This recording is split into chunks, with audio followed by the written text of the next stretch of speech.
रहीम। वलिल जद्दति अस्सुदुसु लिउम्मिन कानत औ लिअबिन वाहिदतन कानत औ अक्सरा इज़ा कुन्ना साबितातिन मुतहादियातिन फिद दरजति वयस्कुतना कुल्लुहुन्ना बिल उम्मी वल अबविज्जातु अयदान बिल अबी वकज़ालिका बिल जद्दी इल्ला उम्मल अबी व इन अलत फ इन्नहा तारिसु मअल जद्दी लिअन्नहा लैसत मिन क़िबलिही वल क़ुरबा मिन अय्यि जिहतिन कानत तहजिबुल बुअदा मिन अय्यि जिहतिन कानत वारिसतन कानतिल क़ुरबा औ महजूबतन व इज़ा कानतिल जद्दतु ज़ाता क़राबतिन वाहिदतिन का उम्मी उम्मिल अबी वल उखरा ज़ाता क़राबतैनी औ अक्सरा का उम्मी उम्मिल उम्मी व हिय अयदन उम्मु अबिल अबी बिहादिहि सूरति युक़स्समु सुदुसु बैनहुमा इंदा अबी यूसुफ़ रहिमहुल्लाहु तआला इंसाफ़न बिइतिबारिल अबदानी व इंदा मुहम्मदिन रहिमहुल्लाहु तआला असलासन बिइतिबारिल जिहाती। बिस्मिल्लाहिर रहमानिर रहीम। औरतों के अहवाल बयान किए जा रहे थे। तो जो अस्हाबे फ़राइज़ हैं उनमें से 4 मर्द थे और 8 औरतें थीं। 4 मर्द थे और 8 औरतें थीं। तो 4 मर्दों के अहवाल भी बयान हो चुके और औरतें जो थीं 8, उनमें से 7 औरतों के अहवाल बयान हो चुके हैं। सिर्फ़ और सिर्फ आखिरी जो औरत है उसके अहवाल जो हैं वो बकाया हैं, जिसको हम आज पढ़ रहे हैं। तो आखिरी जो औरत हैं जिसके अहवाल बयान किए जा रहे हैं तो वो है जद्दा। वो क्या है? जद्दा। जद्दा, जद्दा का माना होता है दादी। जद्दा का माना होता है दादी। दादी। तो यहाँ पर जो है वो जद्दा से मुराद जो है वो नानी और दादी दोनों हैं। नानी और दादी दोनों हैं। हमारे उर्फ़ के अंदर जो माँ की माँ होती है उसको नानी कहा जाता है, उसको नानी कहा जाता है। नानी कहा जाता है। और जो बाप की माँ होती है उसको दादी कहा जाता है, उसको दादी कहा जाता है। यानी जो माँ की तरफ से हैं वो नानियाँ हैं और जो बाप की तरफ से हैं वो दादियाँ हैं। जो बाप की तरफ से हैं वो दादियाँ हैं। लेकिन अहले फ़राइज़ जो हैं उनके नज़दीक चाहे माँ की तरफ से हों चाहे बाप की तरफ से हों, उनको जद्दा ही कहा जाता है। उनको जद्दा ही कहा जाता है।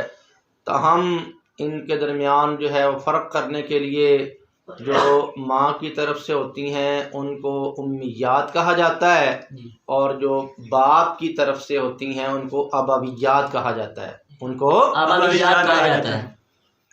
तो यहाँ पर जो अबवियात हैं या उम्मियात हैं यानी जो जद्दात हैं तो उनके अहवाल जो हैं वो बयान किए जा रहे हैं। तो जद्दा की जो हालतें हैं वो 2 हैं। जद्दा की 2 हालतें हैं। एक हालत सुदुस है और दूसरी हालत जो है वो महरूमियत है। तो जद्दा की पहली हालत जो सुदुस है उसको 6ठा हिस्सा मिलता है, चाहे वो जद्दा जो है वो माँ की तरफ से हो चाहे बाप की तरफ से हो। जद्दा एक हो या एक से ज़्यादा हो तो उनको क्या मिलेगा? 6ठा हिस्सा मिलेगा। उनको 6ठा हिस्सा मिलेगा। लेकिन जद्दा को 6ठा हिस्सा मिलने के लिए 2 शर्तें हैं। जद्दा को 6ठा हिस्सा मिलने के लिए 2 शर्तें हैं। एक शर्त ये है कि वो जद्दा जो है वो सहीहा हो, फासदा ना हो। जद्दा क्या हो? सहीहा हो, फासदा ना हो। ठीक है। और दूसरी शर्त ये है कि अगर जद्दात जो हैं वो एक से ज़्यादा हों, जद्दात एक से ज़्यादा हों तो वो दर्जा के अंदर जो हैं वो मुसावी और बराबर हों। दर्जा के अंदर मुसावी और बराबर हों कि जितने वास्तों से एक जद्दा जो है वो मय्यत की तरफ मंसूब है उतने ही वास्तों से दूसरी जद्दा भी मंसूब हो। ये मय्यत की तरफ मंसूब होने में जो वास्ते हैं वो क्या हों? बराबर हों। बराबर हो। मय्यत की तरफ मंसूब होने में वास्ते क्या हों? बराबर बराबर हों, कम ज्यादा ना हो। जब ये दोनों शर्तें जो हैं वो पाई जाएंगी तो इस सूरत के अंदर जो जद्दा होगी उसको छठा हिस्सा मिलेगा। क्या मिलेगा? छठा हिस्सा मिलेगा। तो हम फर्ज करते हैं कि कोई शख्स जो है वो अपनी जद्दा और बाप छोड़कर क्या हुआ? फौत हुआ। जद्दा से मुराद यहाँ पर जो है वो क्या है? नानी है। जद्दा से मुराद यहाँ पर नानी है। तो एक शख्स जो है वो अपनी नानी और बाप छोड़कर फौत हुआ। तो मय्यत लिखने के बाद हम जो है वो नीचे एक तरफ लिख लेते हैं नानी, और थोड़ी सी जगह छोड़कर तो हम लिख लेते हैं बाप लिख लेते हैं।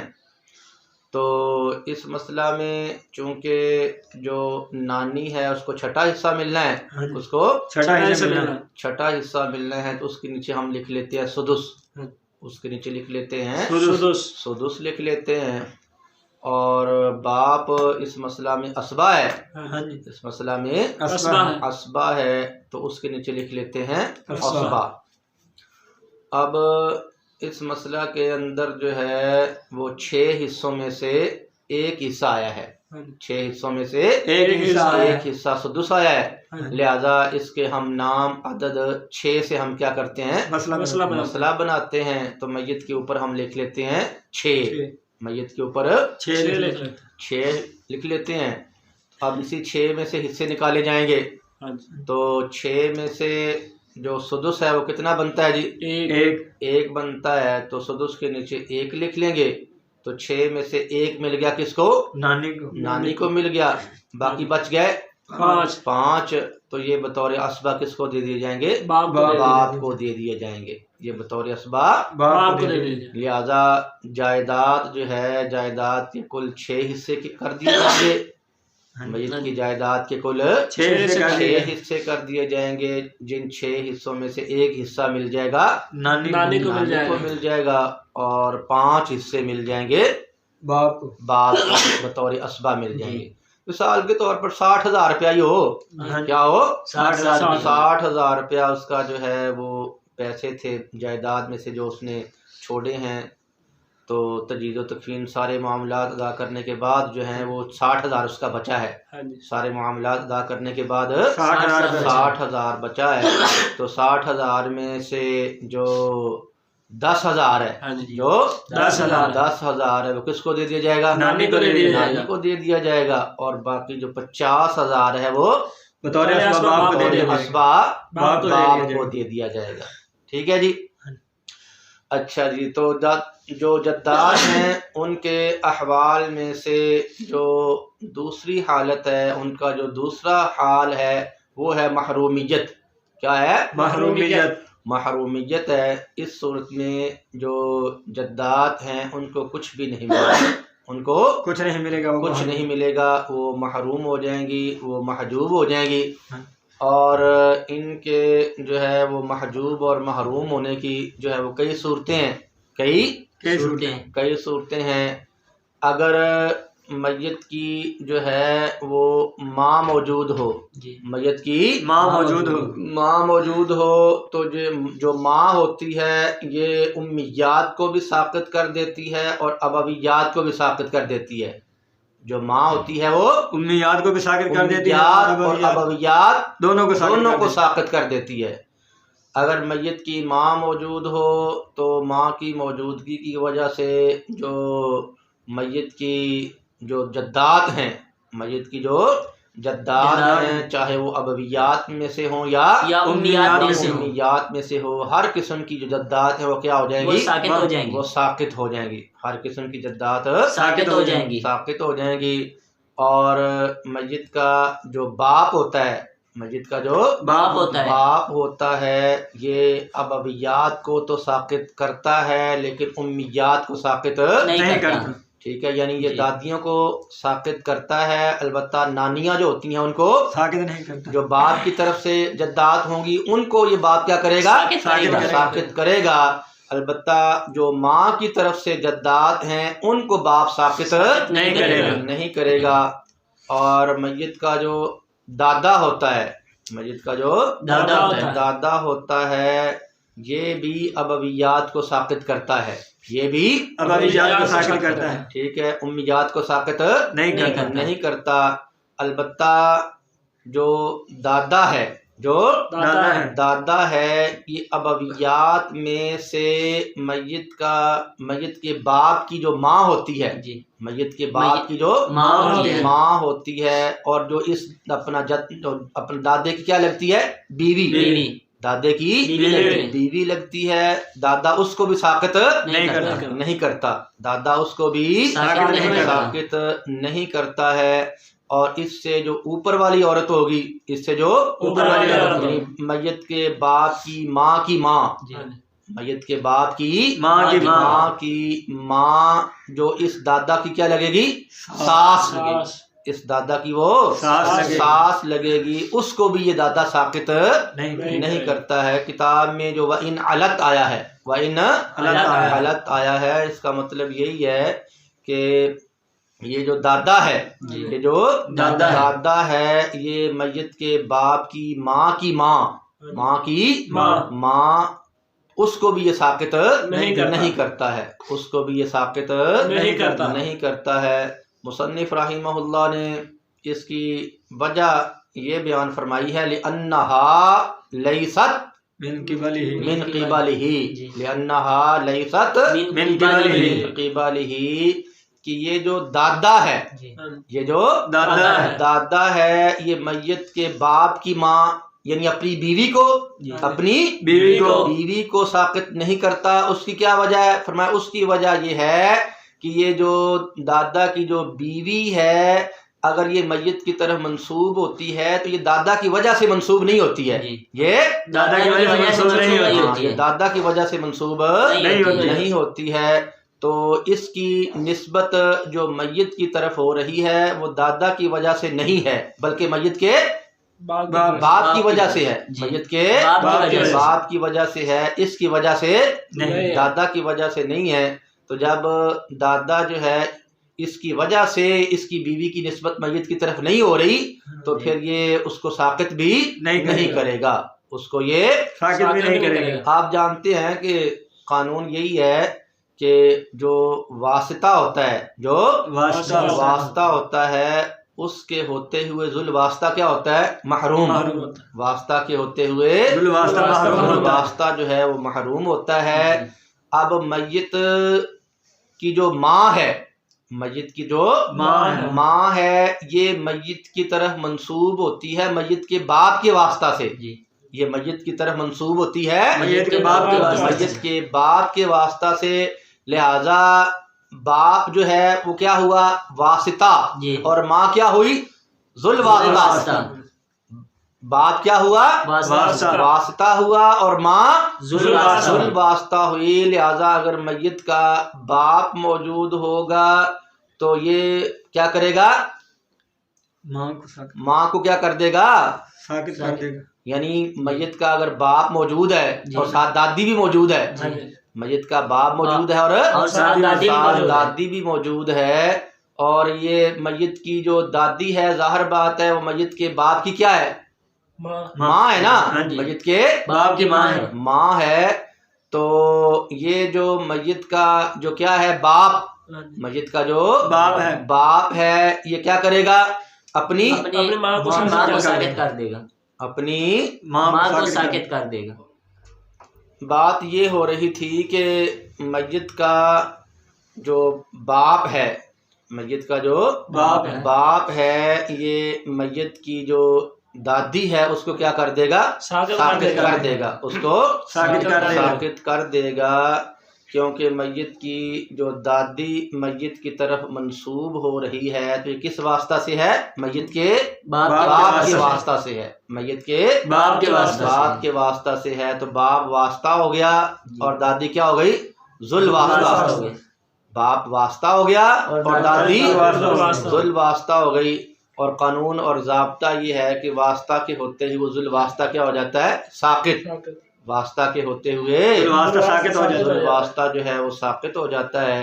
लेकिन अगर मय्यत जो है उसके बाप की बजाय उसके बाप की बजाय जो है वो मय्यत का दादा मौजूद हो, मय्यत का दादा मौजूद हो और साथ मय्यत की जो है वो दादी भी मौजूद हो, मय्यत का दादा भी हो और दादी भी मौजूद हो, तो मय्यत का जो दादा होगा ये मय्यत की दादी को साकित नहीं करेगा। मय्यत का जो दादा होगा ये मय्यत की दादी को साकित नहीं करेगा, क्योंकि मय्यत की जो दादी है, मय्यत की जो दादी है तो अगर ये मय्यत की तरफ मंसूब हो रही है तो मय्यत के दादा की वजह से मंसूब नहीं हो रही, मय्यत के दादा की वजह से, बल्कि ये मय्यत के बाप की वजह से मंसूब हो रही है, बल्कि ये मय्यत के बाप की वजह से मंसूब हो रही है। तो फिर मय्यत की दादी की निस्बत जो मय्यत की तरफ हो रही है ये मय्यत के बाप की वजह से है, मय्यत के दादा की वजह से नहीं है। तो मय्यत का दादा वास्ता ना बना, मय्यत का जो दादा है वो वास्ता ना बना और जो दादी है वो जुल वास्ता ना बनी। ठीक है, तो जब मय्यत का दादा जो है वो वास्ता नहीं है तो इसकी वजह से फिर जो दादी है वो साकित भी नहीं होगी, साकित भी नहीं होगी। ठीक है भाई। अच्छा जी, अब हमने ये कानून जो है वो बयान किया था कि अगर मय्यत की जो है वो नानी या दादी मौजूद हो, मय्यत की नानी या दादी मौजूद हो और मय्यत की जो है वो माँ भी मौजूद हो, मय्यत की माँ भी मौजूद हो, तो माँ जो होती है ये अबवियात को भी क्या कर देती है, साकित कर देती है और उम्मियात को भी क्या कर देती है, साकित कर देती है।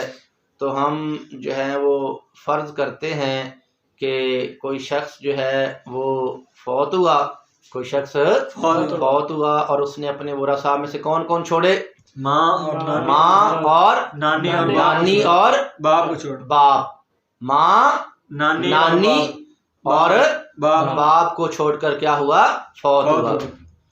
उसने अपने वरसा में माँ को छोड़ा और नानी को छोड़ा और बाप को छोड़ा।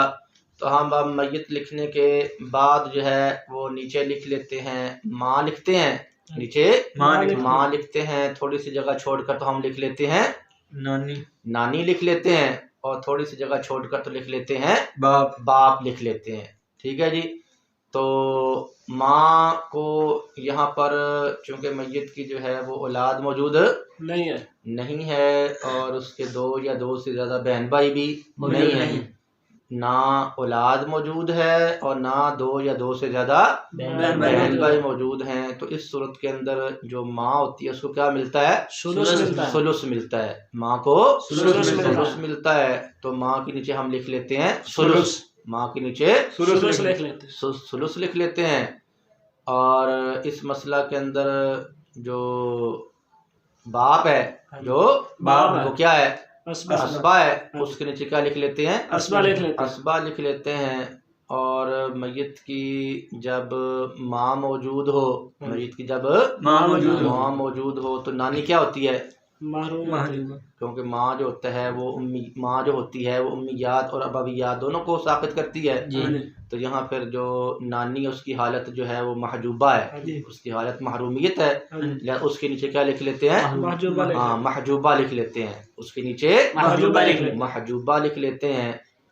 तो यहाँ पर जो है वो 6 हिस्सों में से कितने हिस्से जमा हो गए जी, 6 हिस्सों में से सिर्फ एक हिस्सा है, सिर्फ एक ही हिस्सा है और वो क्या है, सुलुस है, वो क्या है, सुलुस है। लिहाजा कानून के मुताबिक हम सुलुस का हम नाम अदद जो सलासा है 3 उससे मसला बनाते हैं। तो मय्यत के ऊपर लिख लेते हैं 3, मय्यत के ऊपर 3 लिख लेते हैं।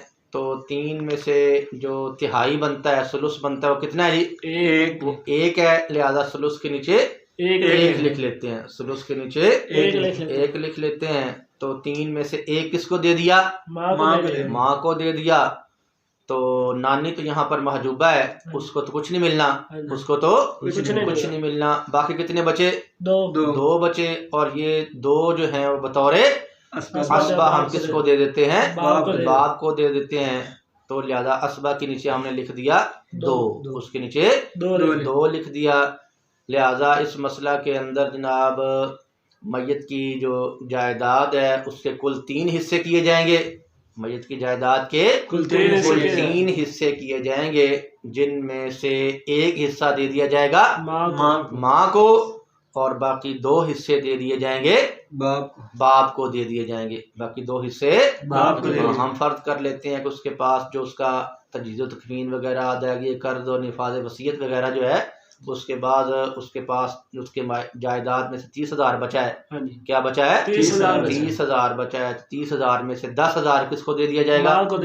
माँ को दे दिया जाएगा। और जो बाकी 20,000 है वो बाप को दे दिया जाएगा। बाकी 20,000 बाप को दे दिया जाएगा। ठीक है। और हमने ये भी कानून जो है वो बयान किया है कि जो मैयत का जो बाप होता है, मैयत का जो बाप होता है ये अबवियात को साकित करता है लेकिन उम्मियात को साकित नहीं करता है। अबवियात को साकित करता है लेकिन उम्मियात को साकित नहीं करता है। तो बाप जो है ये अबवियात को साकित करे तो इसकी मिसाल हम ये फर्ज कर लेते हैं कि कोई शख्स जो है वो फौत हुआ, कोई शख्स फौत हुआ और उसने जो अपने वरसा छोड़े हैं उन वरसा में से 2 बेटियां छोड़ी हैं, 2 बेटियां छोड़ी हैं और दादी छोड़ी है और बाप छोड़ा है।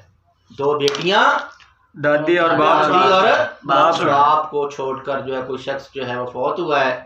तो मैयत लिखने के बाद नीचे जो है लिखते हैं हम 2 बेटियां लिखते हैं और थोड़ी सी जगह छोड़कर लिख लेते हैं दादी और थोड़ी सी जगह छोड़ कर लिख लेते हैं हम बाप लिख लेते हैं। ठीक है। तो बेटियां जब 2 या 2 से ज़्यादा हों तो उनको क्या मिला करता है जी? उनको सुलुसान मिलता है, उनको सुलुसान मिलता है। तो लिहाजा बेटियों के नीचे हम लिख लेंगे सुलुसान, बेटियों के नीचे सुलुसान लिख लेंगे। और बाप जो है, जो बाप है उसको क्या मिलना है? उसको सुदुस मिलना है, उसको सुदुस मिलना है। तो उसके नीचे क्या लिख लेंगे? सुदुस लिख लेंगे। उसको नीचे सुदुस लिख लेंगे। मैयत की जब औलाद मौजूद होती है, मैयत की जब औलाद मौजूद होती है तो माँ बाप में से हर एक को छठा हिस्सा मिलता है। वाली अबवैहि लिकुल्लि वाहिदिन मिनहुमुस सुदुसु मिम्मा तरका इन कान लहु वलद। ठीक है।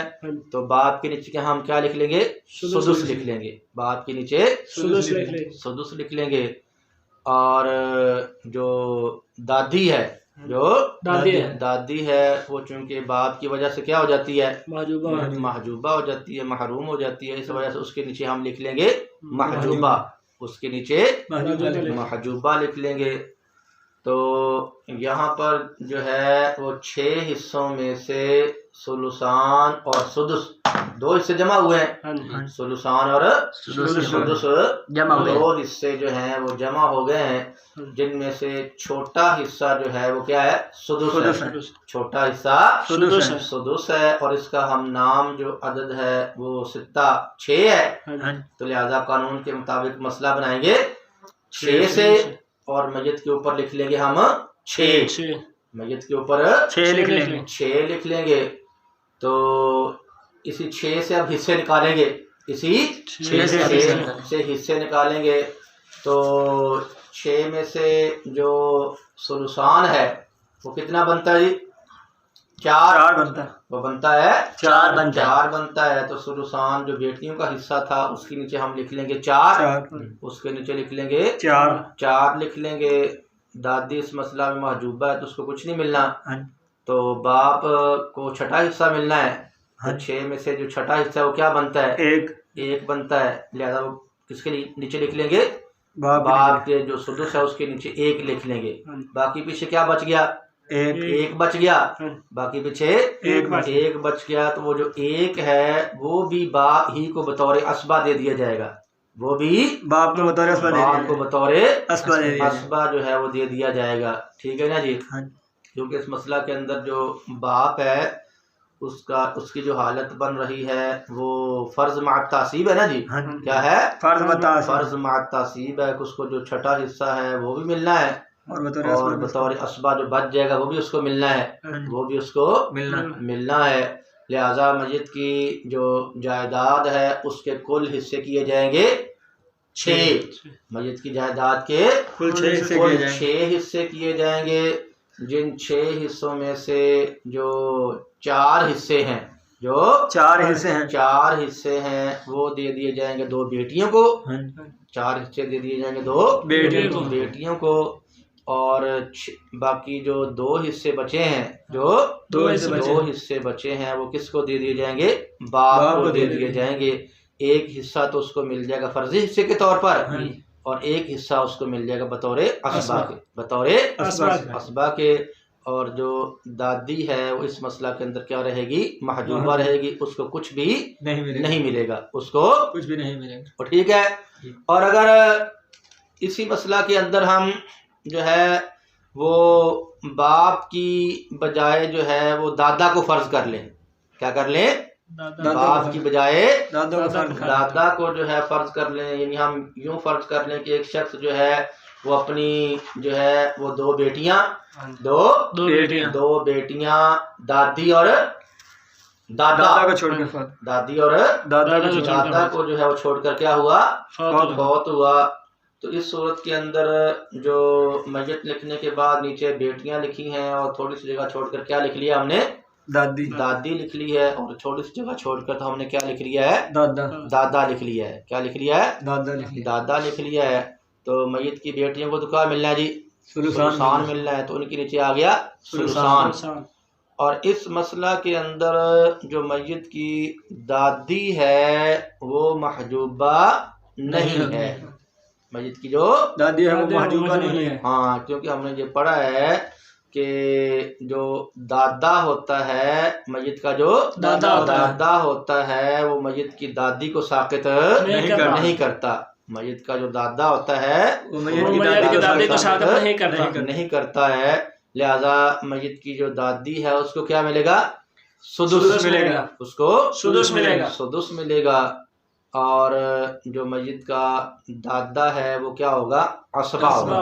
वो क्या होगा? असबा होगा। तो यहाँ पर कौन कौन से 2 हिस्से जमा हो गए? सुलुसान और सुलुसान और सुदुस जमा हो गए हैं। तो सुदुस छोटा हिस्सा है, इसका हम नाम अदसित्ता यानी 6 से मसला बनाया। 6 से ऊपर मस्जिद के 6 लिख लिया। तो 6 में से जो सुलुसान है वो कितने बने जी? 4। वो 4 किसको दे दिए? 2 बेटियों को दे दिए। तो उनके सुलुसान के नीचे हमने 4 लिख लिया, सुलुसान के नीचे 4 लिख लिया। और जो है मस्जिद की दादी, मस्जिद की जो दादी है उसको सुदुस मिला है। तो 6 में से सुदुस कितना बनता है? 1 बनता है। तो किसको दे दिया? दादी को दे दिया। वो किसको दे दिया? दादी को दे दिया। और जो मस्जिद का दादा है, मस्जिद का जो दादा है तो उसको भी यहाँ पर जो है उसकी हालत, जो उसकी 4 हालतें हैं, उसकी जो 4 हालतें हैं उनमें से एक हालत जो जहाँ पर पाई जा रही है वो फर्ज मात तासीब है। क्या है? फर्ज मात तासीब है। लिहाजा उसको छठा भी मिलना है, उसको छठा भी मिलना है और बतौर असबा भी मिलना है। तो छठा हिस्सा कितना बनता है? 1 उसको दे दिया, 1 उसको दे दिया। तो हिस्से पूरे हो गए। क्या हो गए? पूरे। हाँ, हिस्से जो है वो पूरे हो गए हैं। तो 4 हिस्से किसको दे दिए हैं? 4 हिस्से 2 बेटियों को दे दिए। 1 हिस्सा किसको दे दिया? दादी को दे दिया। हाँ, 1 हिस्सा जो है दादी को दे दिया, 5 हो गए। और 1 हिस्सा किसको दे दिया? दादा को दे दिया। 1 हिस्सा दादा को दे दिया। तो जायदाद के कुल 6 हिस्से किए। जायदाद के कुल 6 हिस्से किए, जिनमें से 4 हिस्से मिल गए 2 बेटियों को एक हिस्सा मिल गया दादी को दादी को और और एक हिस्सा मिल गया दादे को, एक हिस्सा मिल गया दादे को। तो ठीक है। हाँ, जो दादा होता है मय्यत का, जो दादा होता है, अगरचे ये मय्यत की दादी जो कि इसकी बीवी है, जो कि इसकी बीवी है, उसको भी साकित नहीं करता और ये अपनी सास को भी साकित नहीं करता। अलबत्ता ये अपनी जो मय्यत का जो दादा है, मय्यत का जो दादा है, ये अपनी वालदा को साकित कर देगा, ये अपनी वालदा को साकित कर देगा, ये अपनी वालदा को वालदा को क्या कर देगा, साकित कर देगा, ये अपनी वालदा को साकित कर देगा। ठीक है जी। उसके बाद कानून जो है वो मुसन्निफ रहमहुल्लाह ने ये बयान फरमाया है कि जो कुर्बा होती है, जो कुर्बा होती है, खा वो किसी भी जहत से हो, माँ की तरफ से हो या बाप की तरफ से हो, ये बोदा को महरूम कर देगी। जो कुर्बा होती है ये बोदा को महरूम कर देती है। और ये जो कुर्बा है खा खुद वारिसा हो या वारिसा ना हो। तो कानून और ज़ाब्ता ये हो गया कि जो कुर्बा है खा ये वारिसा हो या ना हो, खा ये बाप की तरफ से हो, खा ये माँ की तरफ से हो, हर सूरत में ये बोदा को महरूम कर देगी। या क्या करेगी? हर सूरत में बोदा को महरूम कर देगी। और बोदा भी आम है, खा वो माँ की तरफ से हो या बाप की तरफ से हो। तो कानून ये बन गया कि एक अगर मय्यत की जो दादी है, जो जद्दा है, वो मय्यत की तरफ जो है वो कम वास्तों के साथ मंसूब है, और जो दूसरी जद्दा है वो मय्यत की तरफ ज़्यादा वास्तों के साथ मंसूब है, तो ज़ाहिर बात है जो कम वास्तों वाली है वो कुर्बा कहलाएगी, वो कुर्बा कहलाएगी, और जो ज़्यादा वास्तों वाली है वो बोदा कहलाएगी। तो जो कम वास्तों वाली होती है, जो कुर्बा होती है, खा खुद वारिसा हो या खुद वारिसा ना हो, वो बाप की तरफ से हो या वो माँ की तरफ से हो, उसके होते हुए जो बोदा होती है उसको हिस्सा नहीं मिलता है। जो कुर्बा होती है ये बोदा को साकित कर देती है, जो कुर्बा होती है ये बोदा को साकित कर देती है। तो हम जो है वो फर्ज ये करते हैं, एक शख्स जो है वो फौत हुआ, एक शख्स फौत हुआ, और उसके जो वो रसा हैं उनमें से एक जो है वो दादी है, एक परनानी है और एक चचा है। एक दादी है, एक परनानी है, एक चचा है। जाहिर बात है कि यहाँ जो दादी है वो कुर्बा है, जो दादी है वो कुर्बा है, क्योंकि वो एक वास्ता के साथ मस्जिद की तरह मंसूब है, वो एक वास्ता के साथ मस्जिद की तरह मंसूब है। और जो परनानी है वो बोदा है, वो क्या है? बोदा है, क्योंकि वो दो वास्तों के साथ क्या है? मस्जिद की तरफ मंसूब है। ठीक है, लिहाजा मस्जिद की जो परनानी है वो महरूम होगी, वो क्या होगी? महरूम होगी। और उसको महरूम कौन करेगी? दादी। हाँ, उसको दादी जो है उसको महरूम करेगी, उसको दादी महरूम करेगी। और इस मसला के अंदर जो दादी है वो खुद वारिसा है, खुद क्या है? वारिसा है। हाँ, तो खुद जो दादी जो कुर्बा है खुद वारिसा बनकर तो बोदा को क्या करेगी? महरूम करेगी। खुद बोदा को महरूम करेगी। लिहाजा मय्यत लिखने के बाद जो है हम लिख लेते हैं दादी, लिखते हैं नीचे, और थोड़ी सी जगह छोड़कर हम परनानी लिख लेते हैं, और थोड़ी सी जगह छोड़कर तो हम लिख लेते हैं चचा लिख लेते हैं।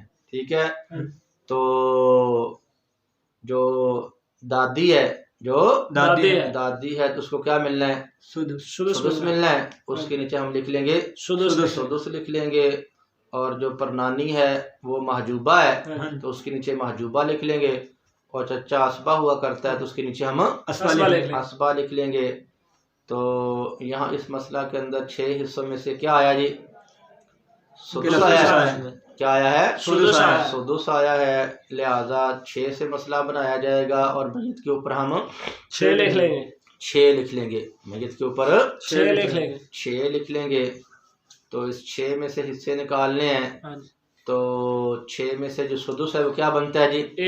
1 बनता है। सुदुस के नीचे हम लिख लेंगे 1 लिख लेंगे। तो 6 में से 1 हिस्सा मिल गया दादी को मिल गया, और बाकी कितने बच गए? 5 हिस्से बच गए। तो ये 5 हिस्से चचा को बतौरे असबा दे दिए जाएंगे। चचा को बतौरे असबा दे दिए जाएंगे। तो जायदाद के जो हैं वो 6 हिस्से करके 1 हिस्सा दे दिया जाएगा दादी को, और बाकी जो 5 हिस्से बचे हैं वो असबा चचा को दे दिए जाएंगे। और इस मसला के अंदर जो परनानी है वो क्या होगी? महरूम होगी। और इसको महरूम किसने किया? कुर्बा जो दादी है उसने क्या कर दिया? इसको महरूम कर दिया। ठीक है। तो इस मसला के अंदर तो कुर्बा जो है वो बोदा को महरूम कर रही है खुद वारिसा बनकर, खुद वारिसा बनकर। ठीक है। अब हम यहाँ पर एक और मिसाल जो है वो फर्ज करते हैं कि जिसके अंदर जो कुर्बा है, कुर्बा है वो खुद भी महरूम हो, तो क्या हो? खुद और बोदा को क्या कर दे? वो महरूम कर दे। बोदा को क्या कर दे? वो महरूम कर दे। तो हम जो है वो फर्ज करते हैं कि एक शख्स जो है फौत हुआ, एक शख्स फौत हुआ, और उसके जो वरसा हैं उनमें से कौन है जी? दादी और परनानी और बाप है। हाँ, उनमें से जो है वो दादी है और परनानी है और बाप है। दादी है, परनानी है और बाप है। ठीक है। तो जाहिर बात है कि जो मय्यत का जो बाप होता है वो अबवियात को क्या कर देता है? साकित। मय्यत का जो बाप होता है वो अबवियात को साकित कर देता है। तो यहाँ पर जो मय्यत की दादी है, मय्यत की जो दादी है और कुर्बा है, ये मय्यत के बाप की वजह से खुद क्या है? महरूम है। हाँ, खुद महरूम है। खुद क्या है? महरूम है। और इसने मय्यत की जो परनानी है उसको भी क्या कर दिया? महरूम कर दिया है। उसको भी महरूम कर दिया। तो गोया यहाँ कुर्बा जो है उसने खुद महजूब होकर बोदा को क्या किया है? महरूम कर दिया। उसने खुद महरूम होकर तो बोदा को महरूम किया है। तो मय्यत लिखने के बाद जो है हम नीचे लिख लेते हैं दादी लिखते हैं, नीचे दादी लिखते हैं। थोड़ी सी जगह छोड़कर तो हम लिख लेते हैं परनानी लिख लेते हैं, और थोड़ी सी जगह छोड़कर हम लिख लेते हैं बाप को लिख लेते हैं। किसको लिख लेते हैं? बाप को लिख लेते हैं। तो इस मसला के अंदर चूंकि जो दादी है वो भी महजूबा है, वो भी महजूबा है, तो उसके नीचे भी महजूबा आ गया, उसके नीचे भी महजूबा आ गया। और जो परनानी है वो भी क्या है? उसके नीचे भी क्या आ गया? महजूबा आ गया। और जो बाप है वो यहाँ पर असबा है। क्या है? हाँ, उसकी जो हालत बनती है वो तासीब महज वाली है। क्या है? तासीब हाँ, उसके जो 3 हालतें हैं, फर्ज मुतलक, फर्ज मा तासीब और तासीब महज। यहाँ महज असबाई है, यहाँ वो महज असबाई है। तो उसके नीचे हम क्या लिख लिया? असबा लिख लिया। क्या लिख लिया? असबा लिख लिया। और चूंकि यहाँ जो है वो 6 जो हिस्से हैं, 6 जो हिस्से हैं उनमें से कोई हिस्सा भी नहीं है, उनमें से कोई हिस्सा भी मौजूद नहीं है। लिहाजा यहाँ पर सारे का सारा माल किसको दे दिया जाएगा? बाप को दे दिया जाएगा। सारे का सारा माल बाप को दे दिया जाएगा। सारे का सारा माल बाप को दे दिया जाएगा। ठीक है जी। अच्छा जी, उसके बाद मुसन्निफ रहिमहुल्लाह जो हैं उन्होंने एक इख्तिलाफी मसला जो है वो बयान फरमाया है। एक इख्तिलाफी मसला बयान फरमाया है। कोई शख्स जो है वो अपनी ऐसी दो जद्दात जो है उनको छोड़कर फौत हो जाए, जिनमें से एक जद्दा को एक क़राबत हासिल हो और जो दूसरी जद्दा है उसको 2 या 2 से ज़्यादा क़राबतें क्या हों? हासिल हों।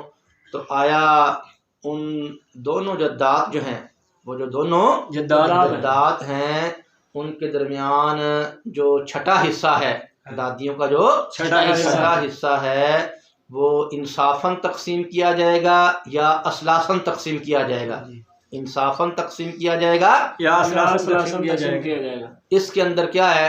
इख्तिलाफ है। इसके अंदर इख्तिलाफ है। इमाम अबू यूसुफ रहमहुल्लाह जो हैं वो फरमाते हैं कि यहाँ जो छठा हिस्सा है उसको इंसाफन तकसीम किया जाएगा, यानी दादियों का जो छठा हिस्सा बनता है उस छठे हिस्से को दो हिस्सों में तकसीम करेंगे। उस छठे हिस्से को दो हिस्सों में तकसीम करेंगे।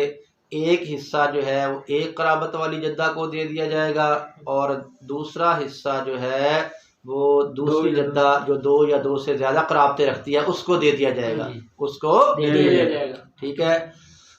और जबकि जो इमाम मोहम्मद रहमहुल्लाह हैं, इमाम मोहम्मद रहमहुल्लाह, वो फरमाते हैं कि यहाँ दादियों का जो छठा हिस्सा होगा, यहाँ दादियों का जो छठा हिस्सा होगा उसके तीन हिस्से किए जाएंगे, उसके तीन हिस्से किए जाएंगे। तीन हिस्सों में से जो एक हिस्सा है वो एक कराबत वाली जद्दा को दिया जाएगा, वो एक कराबत वाली जद्दा को दिया जाएगा, और जो दो हिस्से होंगे वो दो या दो से ज्यादा कराबत रखने वाली जद्दा को दिए जाएंगे। ठीक है। अब एक शख्स की एक जद्दा जो है वो एक कराबत वाली है और जो दूसरी जद्दा है वो दो कराबतों वाली है। जो दूसरी जद्दा है वो दो कराबतों वाली है। इसकी मिसाल क्या है जी? इसकी मिसाल ये है कि एक जद्दा जो एक कराबत वाली हो तो उसकी मिसाल है कि वो एक जद्दा जो है वो मय्यत की लगती हो परदादी, एक औरत मय्यत की परदादी लगती हो। क्या लगती हो? परदादी लगती हो। और जो दूसरी जद्दा जिसको दो कराबतें हासिल हैं, जिसको दो कराबतें हासिल हैं, तो वो एक औरत ऐसी हो जो मय्यत की जो है वो परदादी भी लगती हो और परनानी भी लगती हो। मय्यत की परदादी भी लगती हो और परनानी भी लगती हो। मय्यत की जो है वो परदादी भी लगती हो और परनानी भी लगती हो। तो ज़ाहिर बात है एक वो है जो फ़कत क्या है? परदादी है। ये एक कराबत वाली हो गई। ये क्या हो गई? एक कराबत वाली हो गई। और दूसरी औरत वो है जो परदादी भी है और परनानी भी है। तो ये क्या हो गई? दो कराबतों वाली हो गई। ये क्या हो गई? दो कराबतों वाली हो गई। इसकी तफसील ये है, इसकी इजमाल की जो तफसील है वो ये है, यहाँ पर दो औरतें हैं। एक औरत है सकीना नाम की और दूसरी औरत है फातिमा नाम की। एक सकीना नामी औरत है और एक फातिमा नामी जो है वो औरत है। सकीना नामी औरत का एक बेटा है जिसका नाम नासिर है, और जो फातिमा नामी औरत है उसकी एक बेटी है जिसका नाम जो है वो तस्नीम है, जिसका नाम तस्नीम है। ठीक है। अब जो सकीना थी उसने अपने बेटे नासिर का निकाह कर दिया फातिमा की बेटी तस्नीम के साथ। फातिमा की बेटी तस्नीम के साथ जो है वो निकाह कर दिया। तो अल्लाह तबारक व तआला ने इन तस्नीम और जो नासिर है, तस्नीम और नासिर जो दोनों मियाँ बीवी हैं, उनको एक बेटा दिया जिसका नाम उन्होंने रखा सईद, सईद रखा। अब ये जो सईद है, सईद है, ये सकीना का क्या लगता है जी? पोता। ये सकीना का पोता लगता है और जो फातिमा है उसका ये नवासा है, उसका ये नवासा है। ठीक है जी। अच्छा जी, सकीना नाम की जो औरत है उसकी एक नवासी थी जिसका नाम हमीदा था।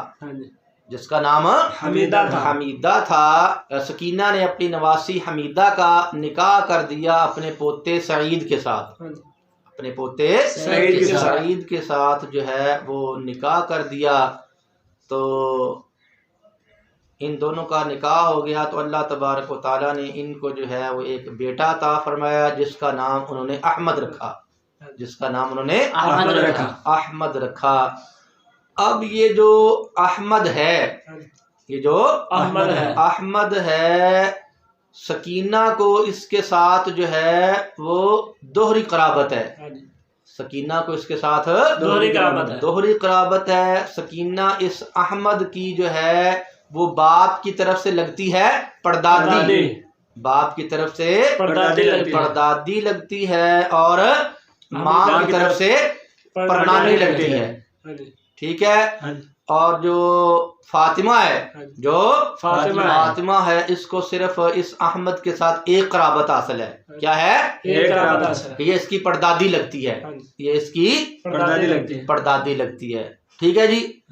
तो अब हम फर्ज करते हैं, हम फर्ज करते हैं कि ये अहमद फौत हो जाता है, ये अहमद जो है वो फौत हो जाता है, और इसके जो वरसा हैं उनमें से जो है वो दो बेटियां हैं, एक जो है वो बीवी है, और एक यही जो सकीना नामी उसकी है परदादी और परनानी, और एक जो उसकी ये फातिमा नामी परदादी है, और एक चचा है, एक चचा है। ठीक है।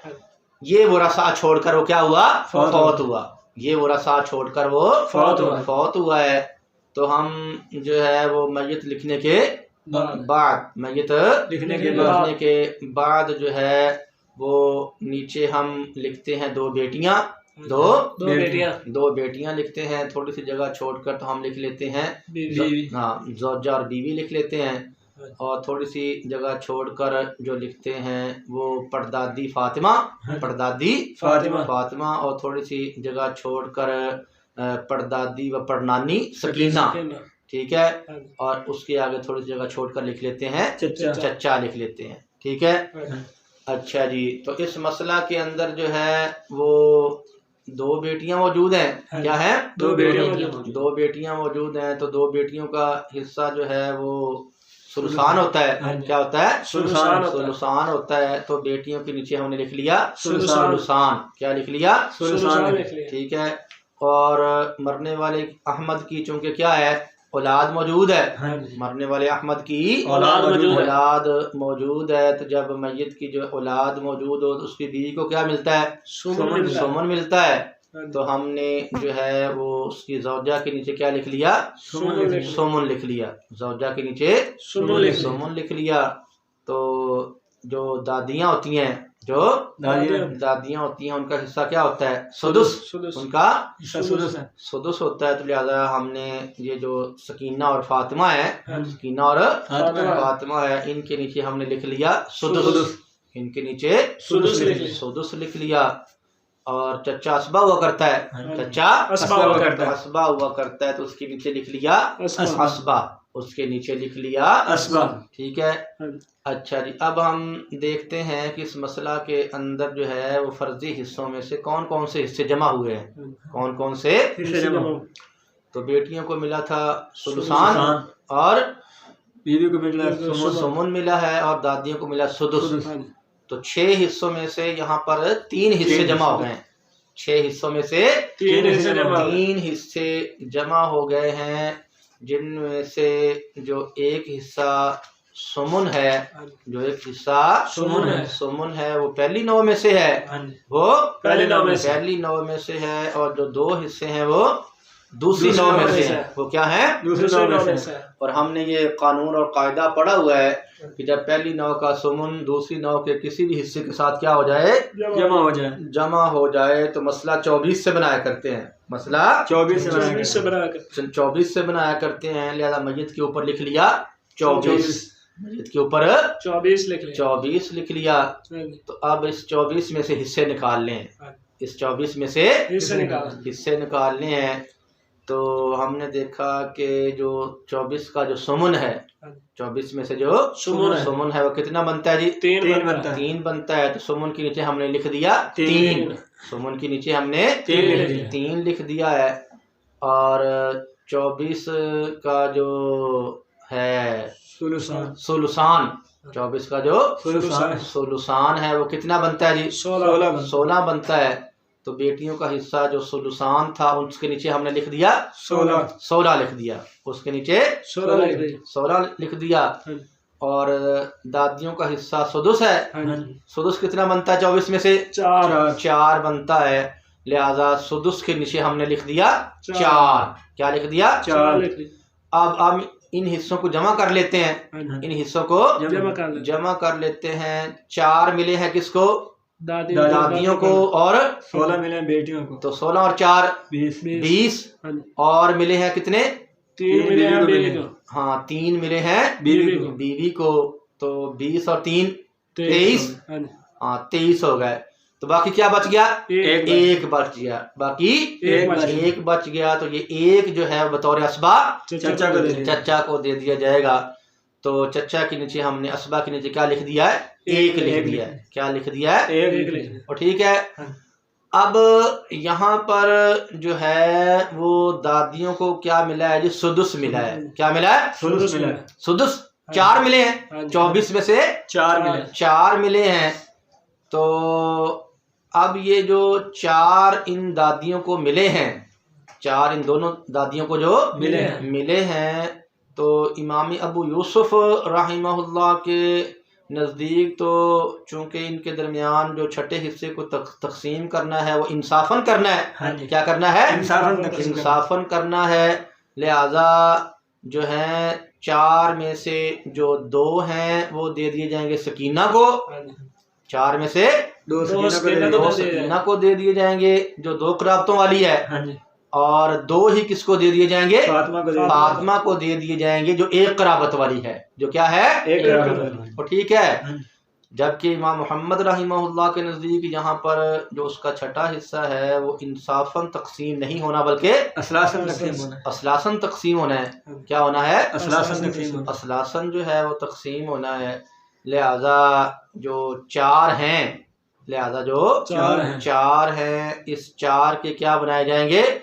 3 हिस्से बनाए जाएंगे। 4 के 3 हिस्से बनाए जाएंगे। 4 के 3 हिस्से बनाकर एक हिस्सा दिया जाएगा 1 कराबत वाली फातिमा को। 1 कराबत वाली फातिमा को दे दिया जाएगा। और जो 2 हिस्से होंगे वो 2 कराबतों वाली सकीना को दिए जाएंगे। 2 कराबत वाली सकीना को दे दिए जाएंगे। ठीक है अभी